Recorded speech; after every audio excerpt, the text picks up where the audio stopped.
Hello students, I am Shivam Sahu. आज जो हम बात करने वाले हैं क्लास 11 में chapter number 4 principle of mathematical induction की बात करने वाले हैं। तो देखिए, आपका जो चैप्टर नंबर 4 है वो क्या है? Principle of mathematical induction. Okay, तो यहाँ पर अपन क्या करेंगे, इस वीडियो में सबसे पहले अपन एक्सरसाइज 4.1 के फर्स्ट क्वेश्चन को सॉल्व करने वाले हैं। तो यहाँ पर इस चैप्टर के एक्सरसाइज को स्टार्ट करने के पहले यहाँ पर इसका बेसिक इंट्रो देखेंगे कि इस चैप्टर में आपको आइडेंटिटीज क्या है। देखिए, जब यदि आपकी series 1 + 2 + 3 that that dash plus n के फॉर्म में हो तो आपकी आइडेंटिटी होगी n+1 अपॉन में 2। ओके, यदि आपकी सीरीज स्क्वायर के फॉर्म में हो 1² + 2² + 3² + डैट डैट डैश n² तो आपकी आइडेंटिटी होगी n+1 2n+1 अपॉन में 6। यदि आपकी सीरीज क्यूब के फॉर्म में हो तो आपकी आइडेंटिटी होगी n+1 अपॉन में 2 का होल स्क्वायर। ओके, तो इस तरीके से आपको ये तीनों आइडेंटिटी लिखना होगी। ओके, तो यदि आप ये चैप्टर स्टार्ट कर रहे हो तो आप ये तीनों आइडेंटिटी को आपकी कॉपी में लिख लीजिएगा। ओके, फिर स्टार्ट करते हैं अपन अपनी एक्सरसाइज 4.1 से। तो 4.1 जो एक्सरसाइज है वो यहाँ पर ध्यान से देखिएगा।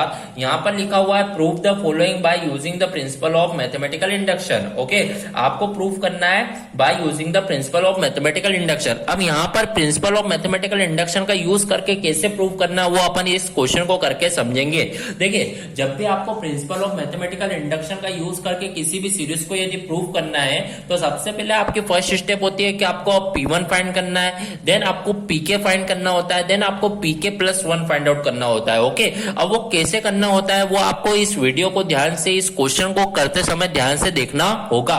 तो यहाँ पर आप देखेंगे, आपको जो क्वेश्चन गिवन है 1 + 3 + 3² + डैट डैट डैश प्लस 3 की power n-1 is equal to 3 की पावर n-1 अपॉन 2, ये आपको क्वेश्चन गिवन है। तो आपको जब भी मैथमेटिकल इंडक्शन का यूज करके यदि क्वेश्चन को प्रूव करना है तो आपको जो भी आपको पॉलिनोमियल गिवन है आपको सबसे पहले n की जगह पे 1 रख के वैल्यू फाइंड आउट करना होती है RHS की।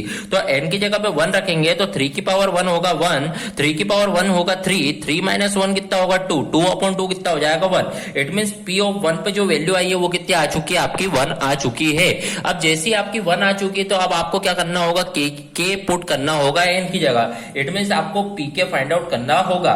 तो आप देखेंगे यहाँ पर 1 + 3 + 3² plus that that dash n की जगह पर k, इट मींस 3 की पावर यहाँ पर हो जाएगा k-1 is equal to n की जगह पर यहाँ पर रखें 3 की पावर k-1 होल अपॉन में यहाँ पर कितना होगा 2। तो इस तरीके से आपको यहाँ पर k रखना होगा।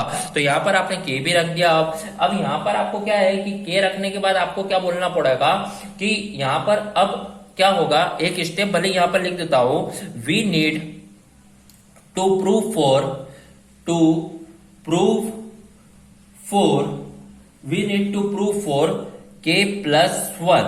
okay, whenever pk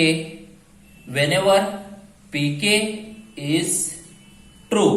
okay, अब देखिए, अब आपको क्या करना होता है, यहाँ पर जब भी मैथमेटिकल इंडक्शंस का यूज करके आपको सॉल्व करना होता है, सबसे पहले P1 की वैल्यू आपने फाइंड आउट कर ली, देन आपको PK फाइंड आउट करना होता है। अब आपको यहाँ पर PK+1 के लिए सॉल्व करना होता है तो आपको ये एक स्टेप लिख देना होगी, we need to prove for k+1 whenever PK is true. अब आपको P ऑफ k+1 के लिए सॉल्व करना होगा। तो देखिए, मैं यहाँ पर सॉल्व करूंगा तो देखिए किस तरीके से यहाँ पर प्रूव दैट होगा।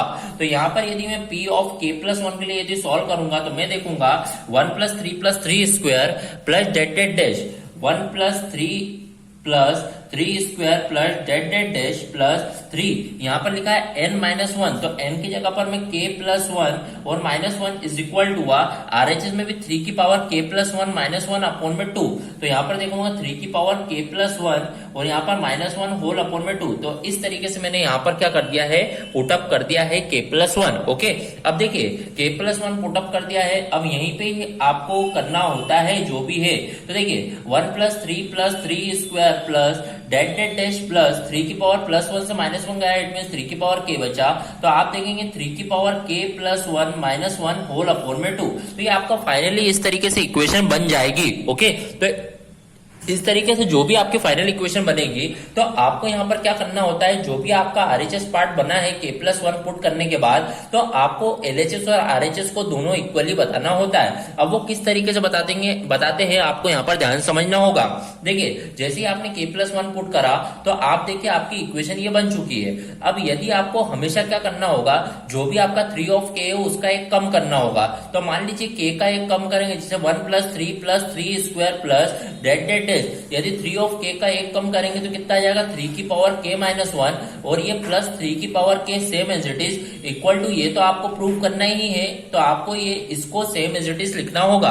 आपको क्या करना होगा, एलएचएस में 1 कम करना होगा k-1 में। तो आप जैसे ही 1 माइनस करेंगे, तो आप ध्यान से देखिएगा जो आपकी इक्वेशन है 1 + 3 स्क्वायर प्लस 3 की पावर k-1, वही की वही आपके यहाँ पे इक्वेशन ये बन चुकी है। 1 + 3 स्क्वायर प्लस 3 की power k-1 same as it is equation है ये। ओके, तो यहाँ पर यहाँ से यहाँ तक जो वैल्यू है आपकी वो क्या आई थी, 3 की पावर k-1/2। ओके, तो ये जो आपकी इक्वेशन यहाँ से यहाँ तक जो आपकी वैल्यू है, वो आपकी जो वैल्यू है वो क्या है, 3 की पावर k-1 होल अपॉन में क्या है 2, और यहाँ पर प्लस 3 की, यहाँ से यहाँ तक तो ये वैल्यू है, और ये प्लस 3 की पावर के तो चल रहा है ना, इज इक्वल टू आपको ये प्रूव करना है 3 की पावर k+1 - 1 होल अपॉन में 2। ओके, तो यहाँ पर आप देखिएगा, अब एलएचएस को सॉल्व करके आपका आरएचएस लाना होगा। तो आप देखिएगा यहाँ पर मैं यदि देखूंगा इसके नीचे कुछ नहीं 1, तो 2 और 1 का एलसीएम 2, तो 3 की पावर k-1 प्लस 2 का मल्टीप्लाई 2 × 3 की पावर k। तो इस तरीके से मैंने कर दिया।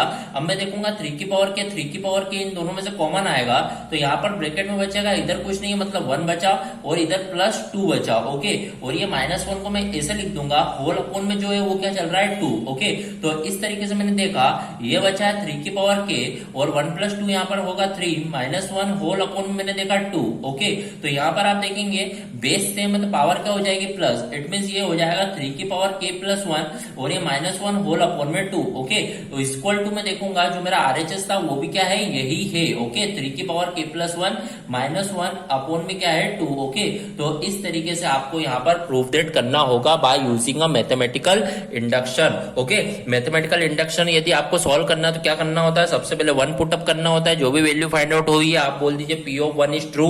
फिर आपको k की वैल्यू फाइंड आउट करना होता है, जो भी आया वो ठीक है, इट इज अ ट्रू।